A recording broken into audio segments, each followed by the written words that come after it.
آپ کو بھی نبی علیہ السلام کی مبارک زبان سے جنت کی گارنٹی چاہیے تو اس حدیث پر قائم رہنا۔ وہ حدیث کیا ہے؟ رسول اللہ صلی اللہ علیہ وسلم نے فرمایا، جو مجھے اپنی زبان اور شرمگاہ کی حفاظت کی ذمہ داری دے دے میں اسے جنت کی گارنٹی دے دوں گا۔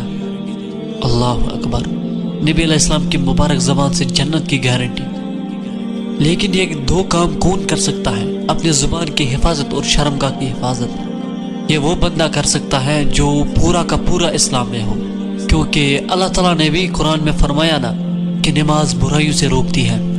اب جو بندہ نماز نہیں پڑھتا وہ کیسے برائیوں سے بچے گا؟ اللہ کا کلام تو جھوٹا نہیں ہو سکتا نا۔ اور سورہ بقرہ میں اللہ تعالیٰ نے فرمایا ادخلوا فی السلم کافہ، پورے کے پورے دین میں داخل ہو جاؤ۔ یہ نہیں کہ ایک ہاتھ شیطان سے ملا ہوا ہے اور ایک ہاتھ اللہ تعالیٰ سے۔